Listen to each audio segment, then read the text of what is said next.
Welcome to the Qualified Allocation Plan 101 overview of the proposed 2021 Qualified Allocation Plan.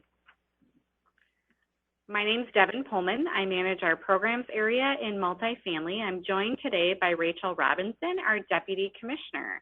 We appreciate you making the time to learn more about the tax credit program, as well as proposed changes to our 2021 Qualified Allocation Plan.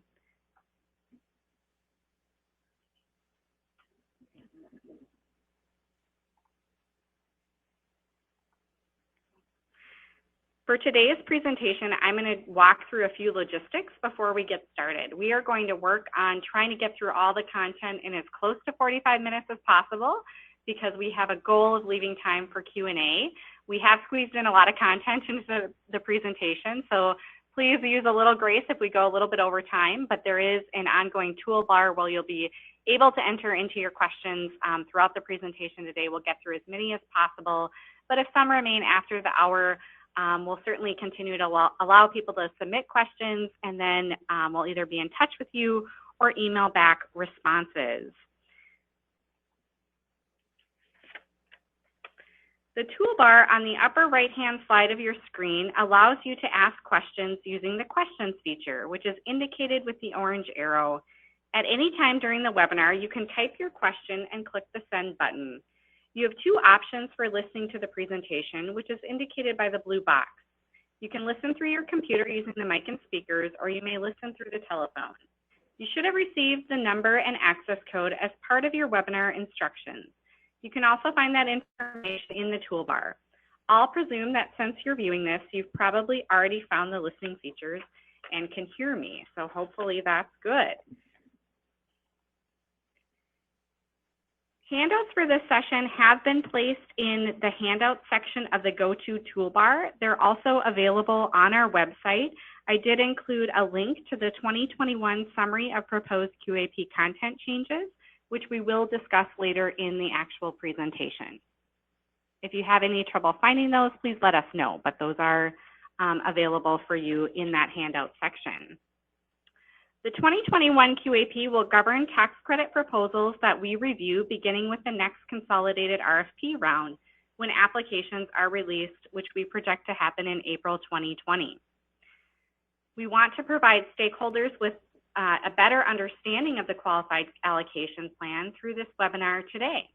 We will be discussing the purpose and the history of the Qualified Allocation Plan, how it's developed, and then the specific proposed changes to 2021.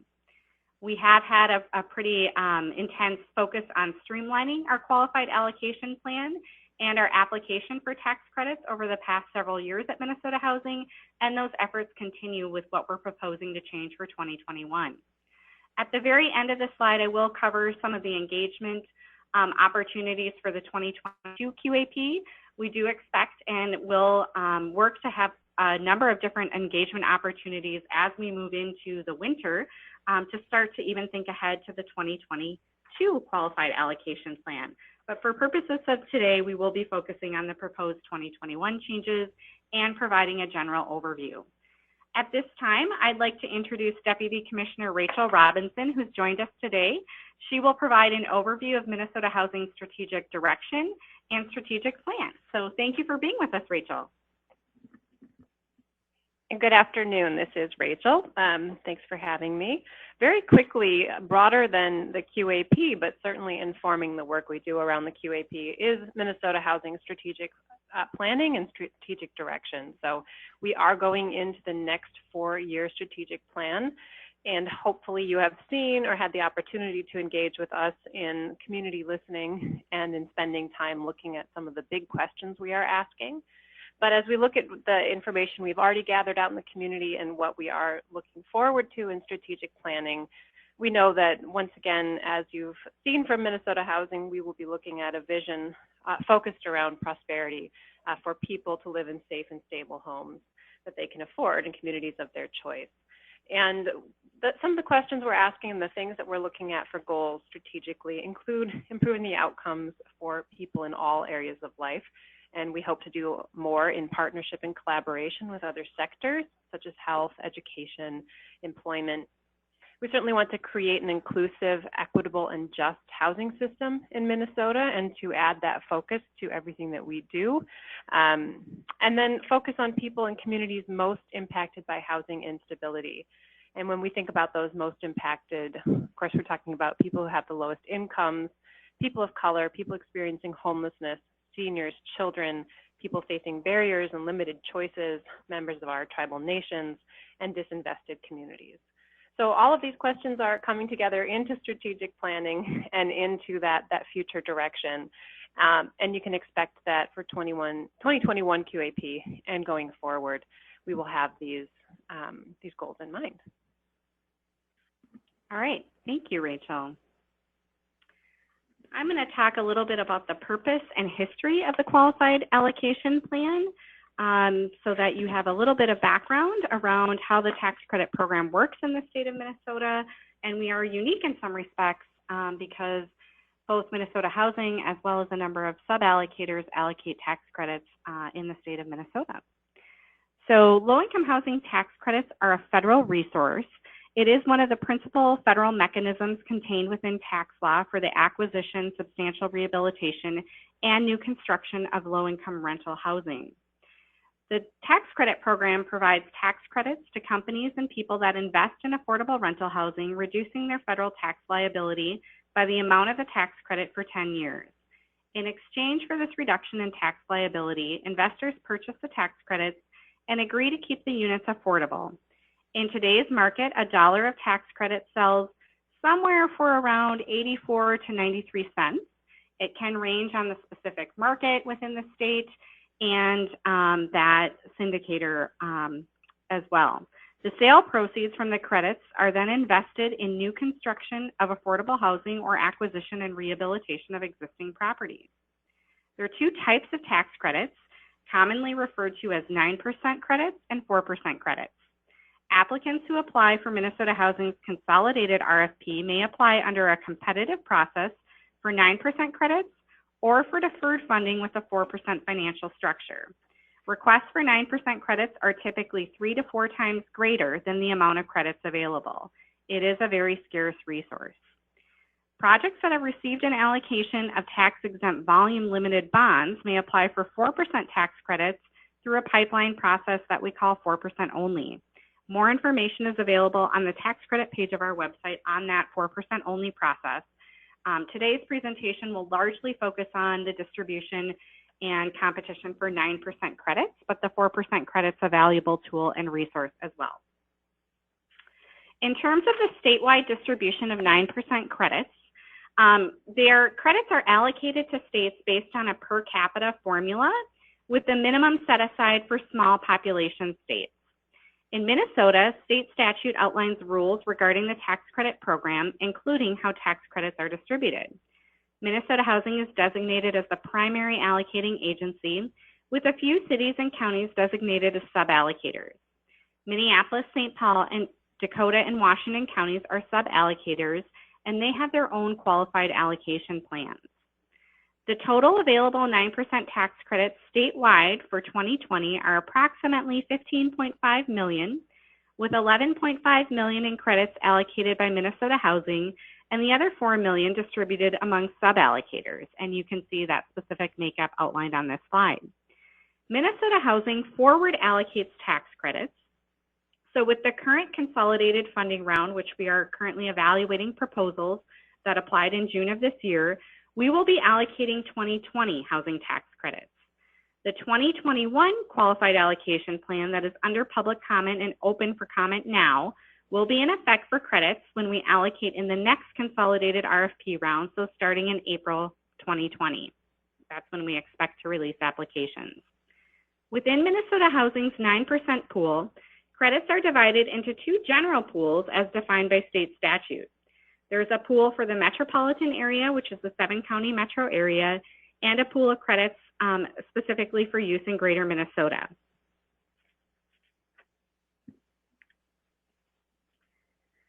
Minnesota Housing's annual 9% tax credit allocation typically funds anywhere between 12 to 15 affordable housing projects statewide, representing 700 to 900 units. It is a really significant capital funding source for affordable rental projects. These tax credits then are sold to investors and generate a very significant equity in the form of syndication proceeds for affordable housing. Looking at last year's credit allocation, it was over $100 million in private investment that was generated from the sale of the credits. This also helps leverage the total development cost and sort of the sources that go into funding projects that have a total development cost in excess of over $166 million. And tax credits are just a critical resource in helping provide sources for projects with significant total development costs. As we know, the cost of construction is one of those things that we continue to keep an eye on because it takes a variety of different resources to be able to make these larger multifamily rental projects move forward. Because tax credits are such an important financing tool, Minnesota Housing must have a plan for allocating the credits. That's a requirement of the IRS. Again, this is a federal tax program. And that's called our Qualified Allocation Plan. The IRS requires every allocator or sub-allocator of credits to have a QAP. I'll use the term QAP for short. And there are certain IRS requirements about what must be included. For example, every allocator must provide preference for projects located in low-income areas that contribute to community revitalization. That's a requirement of the federal program. Also note that each sub-allocator has their own qualified allocation plan, separate from Minnesota Housing. So again, if you're looking to do a project in St. Paul, Minneapolis, Dakota, or Washington counties, they have their own qualified allocation plan, which you'll want to review and understand in greater detail. We have been publishing our QAP significantly in advance of the competitive funding round to give communities and developers extra time to plan for any changes and to identify competitive site locations for prospective projects. The QAP is currently in an open public comment period through 5 p.m. Central Daylight Time on August 26th. Again, the 2021 QAP will apply to applications submitted with the 2020 RFP and 2021 Housing Tax Credit Round 1. Minnesota Housing's QAP is comprised of 3 distinct sources: the QAP itself, the Tax Credit Procedural Manual, and the Self-Scoring Worksheet. These documents detail the rules for how tax credits will be distributed throughout the state, the types of projects that will be eligible for set-asides of credits, how funding rounds are administered, what rules and procedures applicants in Minnesota Housing must abide by, and what priorities will be used when considering what projects to fund.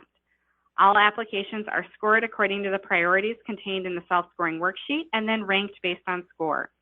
Every point claimed by an applicant on the self-scoring worksheet is a commitment that gets memorialized for a minimum of 30 years or longer in the tax credit restriction that governs that project over time.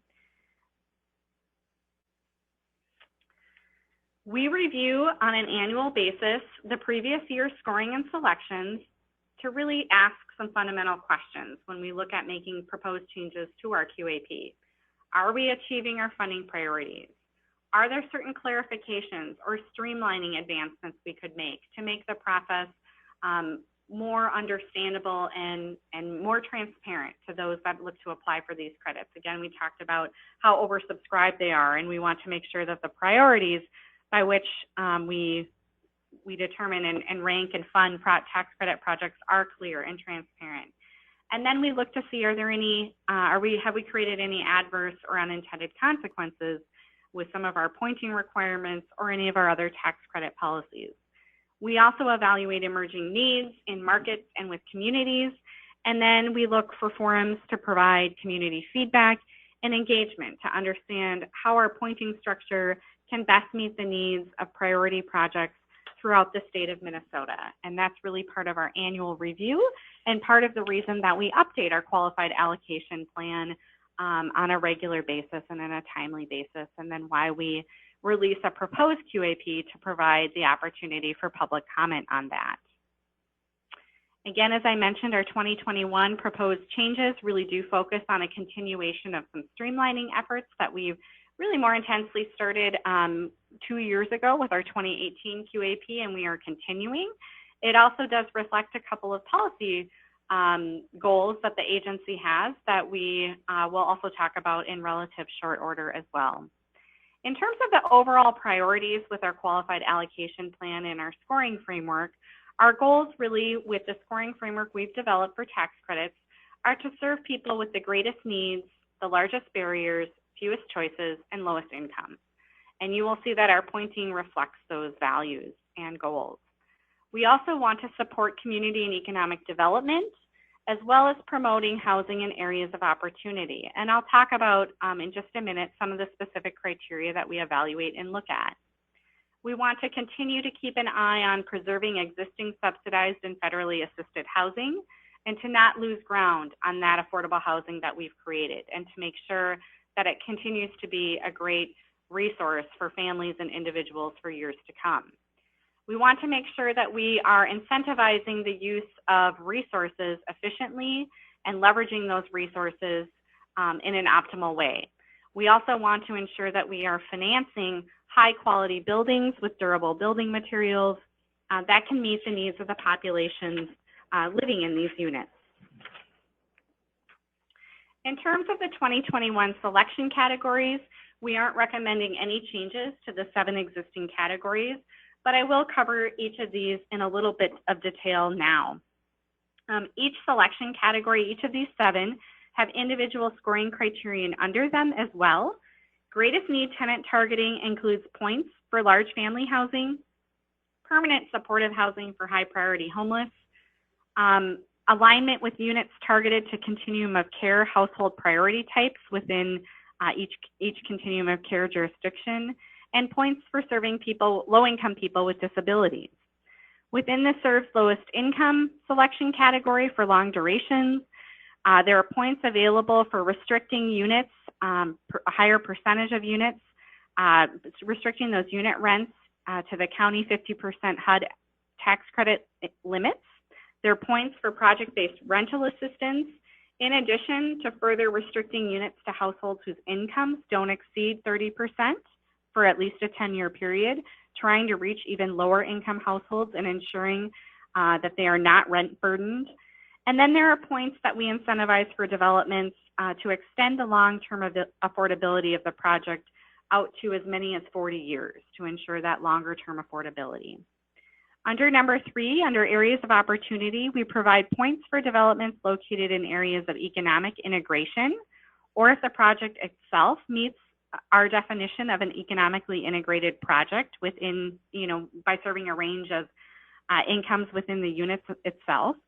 We also provide points for access to higher performing schools, points for geographies or areas that meet a definition of workforce housing community, and we'll have some maps toward the tail end of this presentation so you can start to see some of these locations and how the points stack up. And then for areas where developments are located that promote location efficiency. Under community and economic development, we incentivize communities that have created community development initiatives and where there's active stakeholder engagement around a community development initiative in the area. We have points for eventual tenant ownership, points for projects that meet rural or tribal designated areas, and points for projects that are located in a qualified census tract that is a higher poverty location or a tribal equivalent area, as well as points for projects or developments that include a project sponsor, executive director of a nonprofit, a general contractor, an architect, or a management agent that meets our definition as a minority-owned or women-owned business enterprise requirement. We are looking to be able to advance opportunities for diverse participants within the broader community to participate directly in the housing development process through this pointing criterion.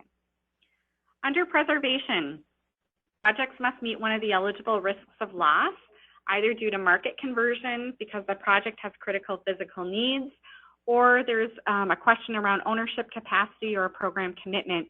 And then there are further pointing opportunities for developments with existing federal assistance or other critical affordable units at risk of loss. And those could be units served by some type of recorded deed restriction that have rent and income restrictions at 80% of state median income or area median income or below.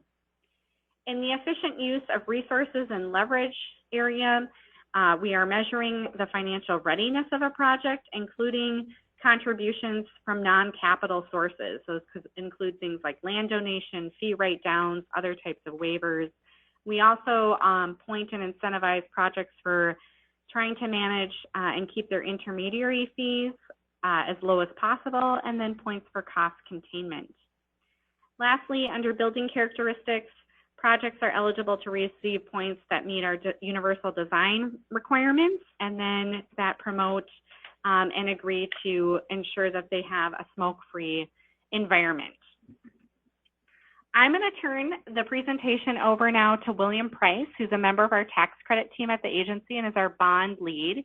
He's going to cover the specific 2021 proposed changes before turning it back over to me. And so let me turn it over to William. Thank you, William.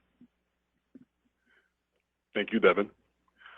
Minnesota Housing continues to focus 2021 QAP changes on streamlining enhancements related to tax credit eligibility and scoring. For strategic priorities, we recognize the competitive nature of 9% tax credit projects and the significance of 4% tax credit projects financed through the issuance of taxes and volume limited bonds. As a result, the following additional strategic priorities are proposed. Tax credit projects that meet the required minimum point threshold of 70 points for 9% projects are deemed to meet a strategic priority. And as required by Minnesota state statute, residential rental housing projects financed with an allocation of taxes and bonds are the highest strategic priority, and such developments are therefore not required to meet a separate strategic priority. For rental assistance, currently projects that agree to provide project-based rental assistance are eligible for 3 different point categories. First, for having a percentage of units with committed project-based rental assistance. Second, for committing to provide the project-based rental assistance for a minimum of 10 years. And third, for further restricting units to households whose incomes do not exceed 30% of MTSP income limits for a 10-year period. We have combined the first 2 point categories into one and increased the total points for that category to advance the policy objective of serving more low-income households in tax credit projects for longer durations. A majority of projects with rental assistance have taken additional points to pursue 10-year affordability. For location efficiency, particularly for rural and small urban areas with populations fewer than 50,000, we are streamlining this criterion by eliminating the requirement to submit documentation at the time of application that explains why the transit service available in a particular community is a viable transportation option. In the self-scoring worksheet, we link to the Minnesota Department of Transportation website that lists and provides links to transit service provider information by geographic location. Although we are still requiring documentation, if the transit service is planned or not yet in operation, this transit provider resource really makes the need for additional documentation unnecessary. So we're eliminating that.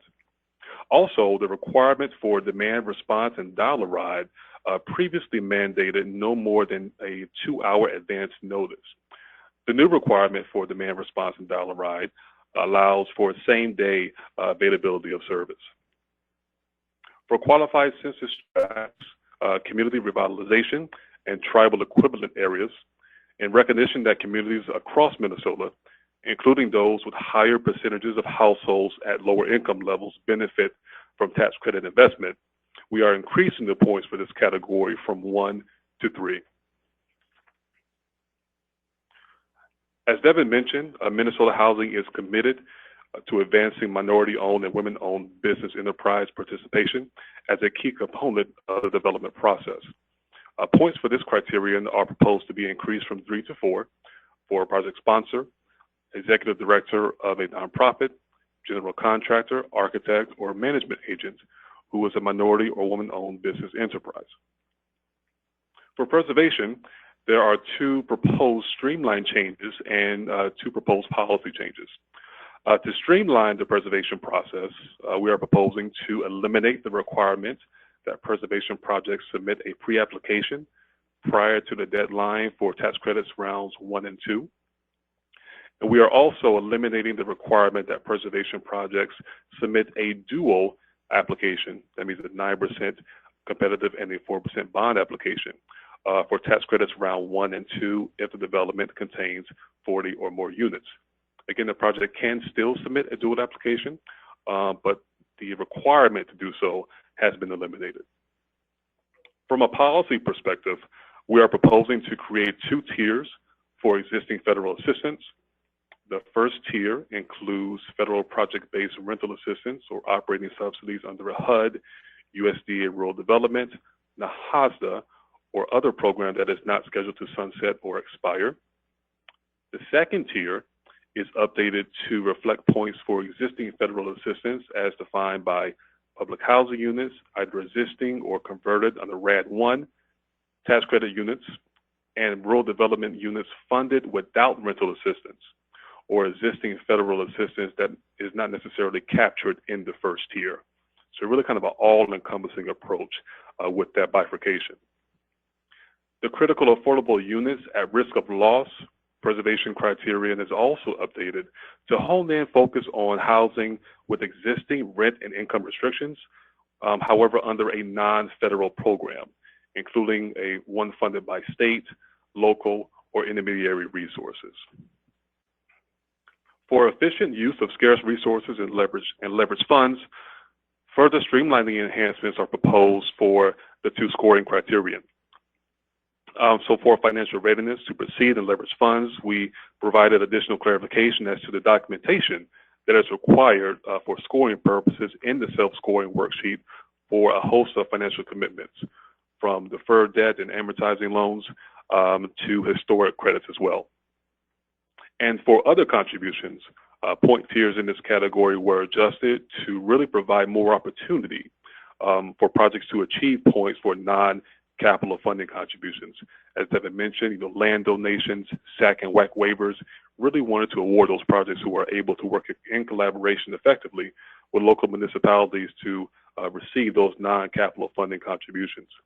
And we also eliminated the identity of interest exclusion of contributions from any part of the ownership entity. And now I'll turn it back over to Devin for more information on the location-specific maps for the 2021 QAP. Thanks, William. And I do want to encourage, if you have questions or feedback or clarification on anything, please be sure to write into the chat box, and we will start to look and filter your questions that come in. Okay, in terms of the 2021 location-specific maps, a number of our pointing criteria are very location-sensitive and location-specific. As I mentioned, not all of our pointing criteria are, but a number of pointing criteria are subject to very specific site locations and site selection. So for illustrative purposes, I'm going to show the maps for the 7-county Twin Cities metro area, but there are also corresponding maps for Greater Minnesota found within the methodology documents located on Minnesota Housing's webpage. We have a series of methodology documents outlined on our tax credit webpage under the 2021 proposed updates section. I also want to just give a quick shout out to Cody, who is our GIS research analyst at Minnesota Housing. He is on the line today, and he is really our methodology expert with geocoding and mapping. So if you have questions about some of the maps or methodologies in particular that I'm going to cover in the next set of slides, Cody will also be available on today's webinar to help answer any questions related to these. The first map that I want to cover relates to economic integration, and this is within our areas of opportunity scoring framework. Economic integration points are available, and again, this map is illustrative of the 7-county Twin Cities metro area, and so there are points available for the 7-county metro area as well as areas in and around Duluth, St. Cloud, and Rochester. There are 2 scoring categories or tiers for economic integration. Tier 1, which is the highest scoring category for economic integration, represents census tracts where the median family incomes are in the 80th percentile for the region. That's the dark red tier on the map. Tier 2 represents census tracts where the median family incomes are in the 40th percentile for the region. I'm going to move to the next, which is higher performing schools. So this is also in our areas of opportunity selection framework, and it aligns with areas that have access to higher performing schools. Similar to economic integration, eligible areas for access to higher performing schools include the 7-county Twin Cities metro area, as well as areas in and around Duluth, St. Cloud, and Rochester. An area has access to higher performing schools if it is located in an area that has higher than average performance on 2 of 3 indicators. These indicators include 3rd grade reading, 8th grade math, and on-time high school graduation rates. Those areas not eligible for economic integration and access to higher performing school points are eligible to receive points under the rural designated areas category. You can see here with the illustrative 7-county map, the areas in green would qualify for the access to higher performing schools points. Moving into workforce housing. This is the next geographic scoring criteria that I'll cover. Communities with a need for workforce housing are identified using data based on total jobs, 5-year job growth, or long-distance commuting. Projects are eligible to receive 6 points if they are within 5 miles of a top 5 job center for the metro area. You can see much of the metro area does qualify for that. Or if they are in a community that has added 500 jobs or more over the past 5 years in the metro area. In Greater Minnesota, a project is eligible for 6 points if it is within 10 miles of a top 10 job center in Greater Minnesota, or if it has added 100 jobs or more over the past 5 years. If a project is not in a community eligible for the 6 points under workforce housing, they may still be eligible to receive 3 points if it is considered a long commute community.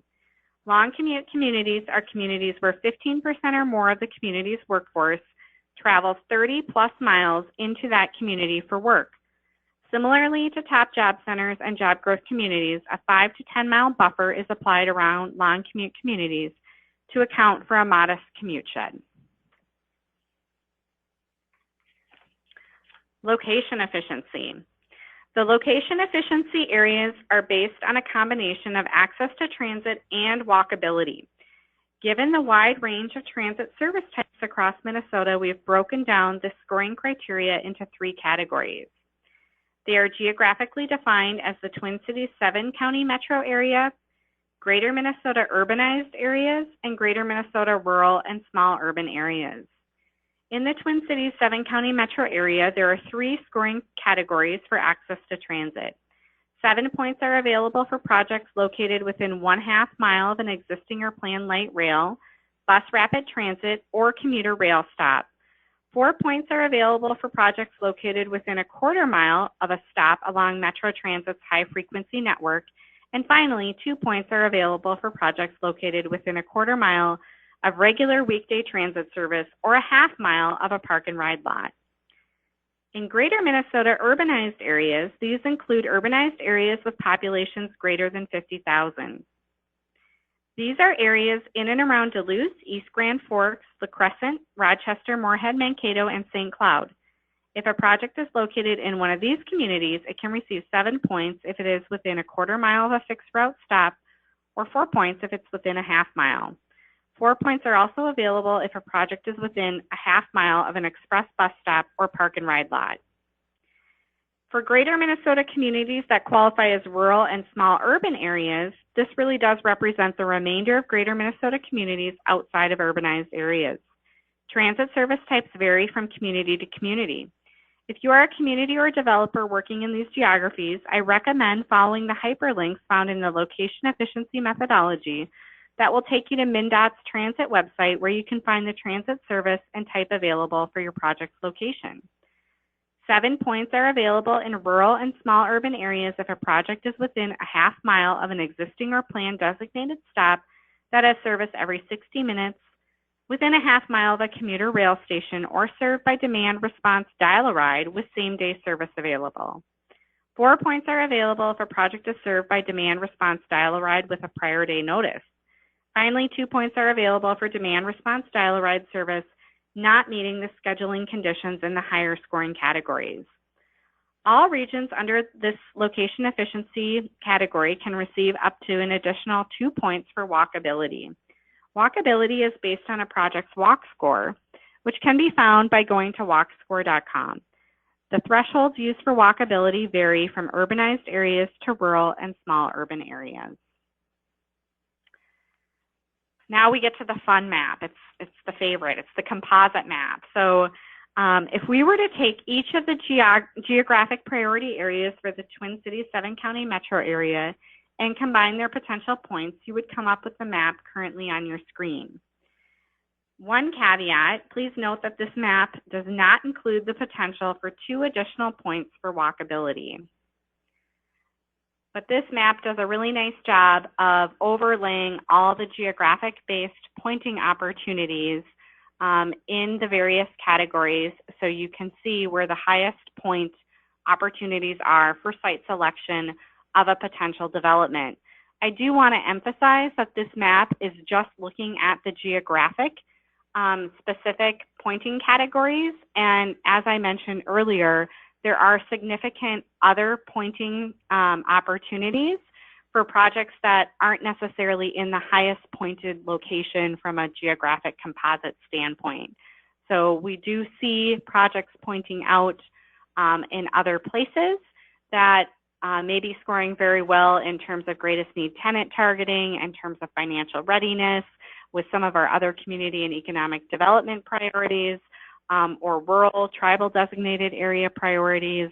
But this map hopefully is helpful for those that are looking at potential, whether you're a community interested in advancing affordable housing or a developer looking at potential sites, just to get a sense of how geography does stack up vis-a-vis our tax credit pointing requirements and priorities. In Greater Minnesota, the map looks something like this. I say something like this because the points for location efficiency in rural and small urban areas are not included in the map. That may represent an additional 2 to 9 points, depending on the transit service available and a project's walkability. Again, you'll want to follow that MnDOT hyperlink found, or the hyperlinks for MnDOT found in the location efficiency methodology to determine the transit service type and number of points available for your project if you're looking at working in Greater Minnesota. Before we move into Q&A, I did want to highlight the next opportunities in terms of providing public comments related to our open comment period. We do have an open public comment period for our proposed 2021 Qualified Allocation Plan open currently. The public comment period will run through and end on Monday, August 26th at 5 p.m.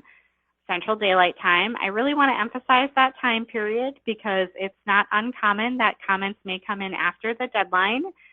We set a deadline really with the goal of trying to be able to allow enough time to review all the comments so that we can move forward with considering those comments, incorporating any policy or final recommended changes into the composite of our Qualified Allocation Plan, which is the QAP, the procedural manual, and the self-scoring worksheets, so that we can move that forward to finalize those documents in a time frame that allows us to continue to get ready to publish the upcoming RFP. And again, some of those full application we expect will be released in April of 2020, but we do work to and strive to try and release aspects of the application even in advance of the official application release date. So we're typically looking to even publish earlier along a February timeframe, for example. We did not cover, there are not significant changes to the QAP itself or to the procedural manual for the tax credit program, but any red lines, there are some minor changes that we've made and some clarifications we made to those documents. Those are all available on our website. You've got the hyperlink here. You can also just go to the special announcements section of the homepage to be able to access all of these materials. We do offer a formal public hearing if you would like to. That's not an interactive event. That's just a public hearing where you can come and state your comments related to the proposed QAP, you're certainly welcome to do that. That's on Monday, August 19th here at Minnesota Housing. And then really the best way to continue to engage with us, if you certainly have questions, we'll check the inbox now to see what questions have rolled in. I can't quite see it from where I'm at, but we'll check that now. But the best way, if you do want to formally comment on our QAP itself, is to email the comments to the email address listed here and put QAP comments in the subject line. If you have further questions, I will also just briefly make sure you have the contact information for some key staff that work on the program, including William. Summer Jefferson's our lead program manager. She's currently out on maternity leave, but all of us are here to help you if you have questions related to the QAP or the tax credit program just generally. I'm going to pause for a minute before we take questions.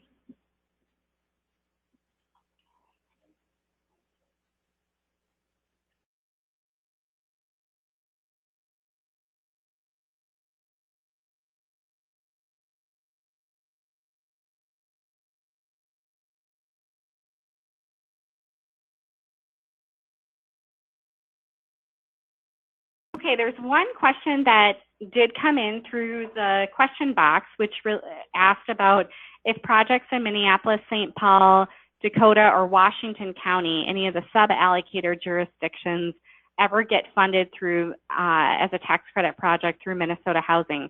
So that's a great question. I appreciate you asking that, because that's sort of where the relationship with the sub-allocators can get a little complex. The typical way that we would see a potential project come in and apply for the big consolidated RFP for tax credits from Minnesota Housing would be if that project qualified under our nonprofit set-aside. So if the project sponsor is a nonprofit and meets the requirements of our nonprofit set-aside, we do set aside 10% of our total credit allocation for projects that are eligible under that nonprofit set-aside. And so it is not uncommon that if the project is the highest scoring nonprofit project in both the pool and the greater Minnesota pool, that a project in a different sub-allocator jurisdiction may be eligible to receive those credits. And that's really the primary instance where a sub-allocator project could be funded. The other secondary opportunity comes in, we do have a smaller tax credit round. We call it our round 2. That's typically held in January, and then with awards announced in April following the large consolidated RFP round. So right now we'll be allocating 2020 credits in the current round that's open, and then that round will close. We'll make award decisions and make announcements in November of this year. That will follow up with a round 2. We call that sort of a cleanup credit round. If there's a small residual amount of credits, any credits get returned or come back into us. In that second round, it is possible for sub-allocator projects that have meet our supplemental priority, they may be able to come in and receive credits in that round 2 as well. So there's a couple of different ways it can happen, but essentially the highest opportunity way would be for projects to come in within the consolidated round, and they would have to score highly competitively in order to be eligible for that nonprofit set aside. Okay, we have a question about how many possible points are there in the QAP and where would I find that information without adding them up yourself? Appreciate that question. That's a really great question. I would direct you to our competitive self-scoring worksheet. So we have 2 different self-scoring worksheets. One is called the competitive score sheet and one is the 4% only. They're very similar. The competitive score sheet governs our 9% credits as well as any projects that come in and apply for deferred funding with a 4% financial structure. That's really what needs to be completed and filled out for projects that come in through our consolidated RFP and funding round. The one thing I would caution you on is it is difficult to add up all the possible points to get a maximum point score with the self-scoring worksheet. And the reason for that is we have tried to calibrate our scoring to balance pointing opportunities for a variety of project types. So you will see, and I don't actually have the self-scoring worksheet with me, I think we have 30 points for projects that meet our preservation priority. And so those points would not necessarily be available to a new construction workforce project or a supportive housing new construction project. So it's a little tricky and a little difficult to just try and add up all the points and say that that's the maximum number of points, because the way the points are structured is they are designed to ensure that different project types can each score competitively within the tax credit round. And that includes preservation projects, supportive housing projects, and then projects that typically we typically call more of a workforce housing type of project. But even those workforce housing projects, from a pointing and incentive standpoint, do tend to be providing some units and serving some high priority homeless or people with disabilities units within those. So if you do have other questions about that, I'd encourage you to reach out to either William or I. And then on a project specific basis, you know, if you're working with a community on a specific project in a location, our underwriting team offers phenomenal technical assistance, and they're really your partner in terms of sitting down and working with you to really explore all the opportunities to maximize points. So I hope that made sense. All right, it doesn't look like we have any other questions that have come in through the chat box, and it looks like we may be able to end a little bit early. We'll stay on the line at least another 5 minutes to see if any other final questions come in. And we, on behalf of Minnesota Housing, I want to take a minute to thank Patty Kruna, who is the person behind the scenes here that gets the webinar to run and help set this all up. And we want to thank all of you for taking the time today to learn a little bit more about the tax credit program, in addition to our proposed 2021 changes that will take effect with our next funding round, which will be, we're expecting to be in April of 2020. It sounds like it's so far away, but, and we'll still continue to enjoy as much summer as we can, but we know that that calendar and timeline will creep up on us quickly. We really appreciate you taking time again, because the tax credit program is such a phenomenal resource to help us advance affordable housing needs throughout the state of Minnesota. So thank you. William and I and Patty will stay here in case any other final questions come through. But with that, I will formally sign off. Well, thank you for your time and attention, and I look forward to connecting with many of you in the near future.